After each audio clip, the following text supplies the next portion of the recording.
Pero bueno, señores, vamos a pasar al tema de las elecciones en Colombia.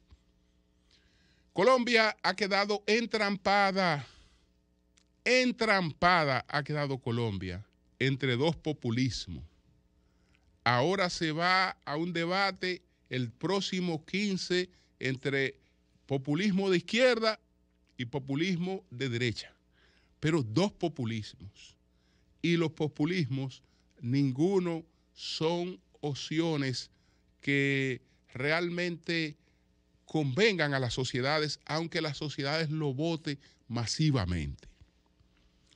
Desde luego que ya el peligro del populismo estaba planteado en estas elecciones por Gustavo Petro.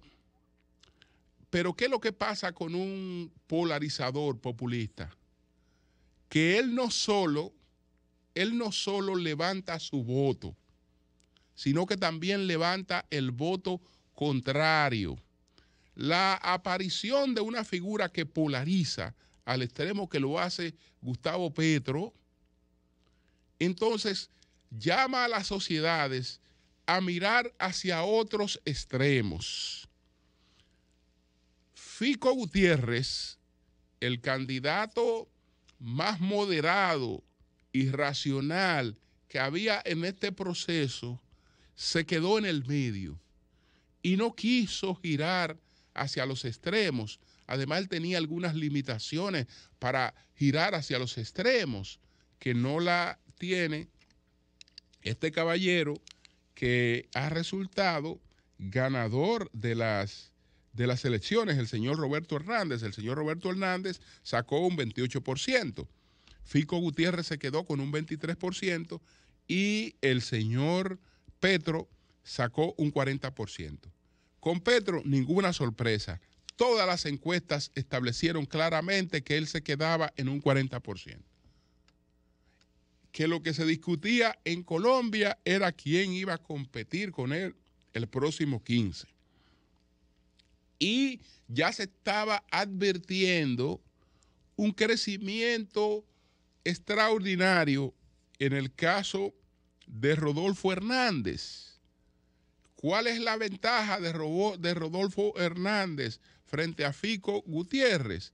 El hecho de que Petro es un antisistema. Bueno, este caballero es también un antisistema. Entonces, dos antisistemas van a competir en las elecciones. Como a Fico Gutiérrez se le identificaba con el sistema, y por una parte yo tengo la polarización de un antisistema, la respuesta que la gente va a buscar tiene que estar en otro antisistema, pero que sea diferente al antisistema que está de un lado. Y entonces aquí tenemos esta receta a la que Moisés Naín coloca bajo el subtítulo de los políticos 3P. ¿Cuáles son los políticos 3P? Los políticos 3P, estamos hablando de polarización. Estamos hablando de populismo y estamos hablando de posverdad. Ellos te van a plantear las cosas que la gente quiera escuchar. La cosa que la gente quiere escuchar. El señor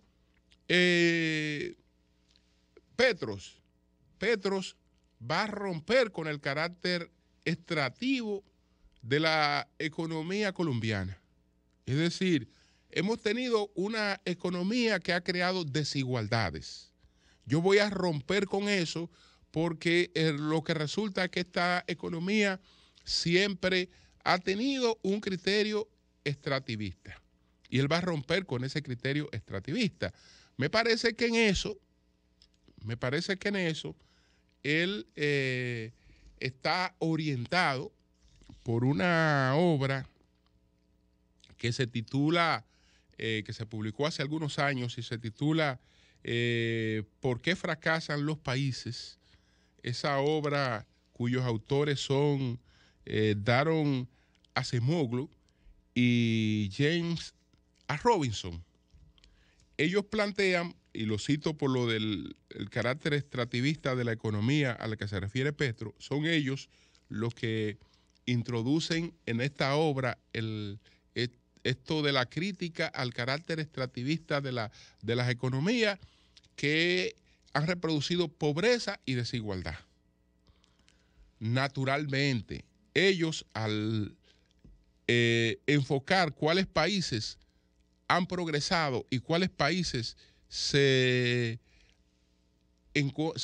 han quedado en el atraso, entonces te dividen las sociedades entre sociedades extractivas y sociedades inclusivas.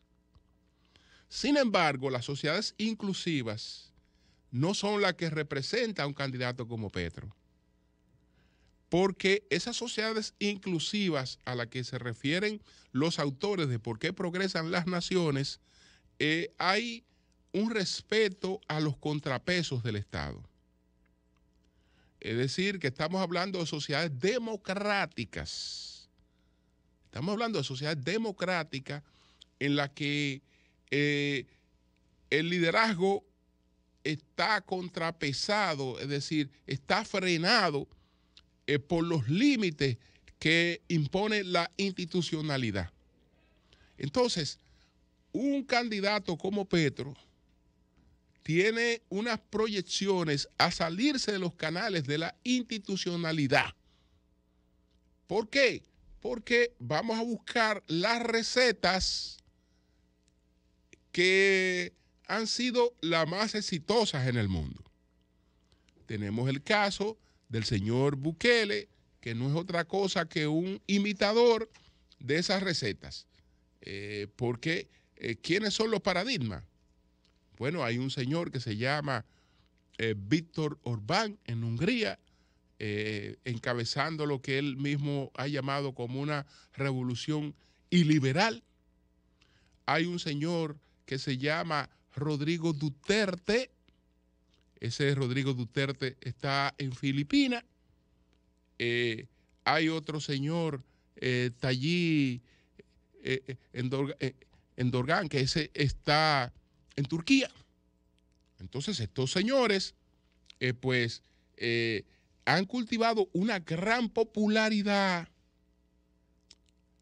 saltándose los canales institucionales y ofreciendo supuestas soluciones a los problemas al margen de esa institucionalidad, y se han convertido en los modelos políticos a imitar y a emular en el mundo. Detrás de esos modelos está el señor Bukele, detrás de esos modelos está el señor Petro.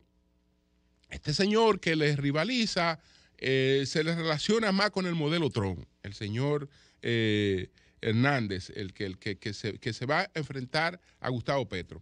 Petro, entre otras cosas, se está planteando lo siguiente.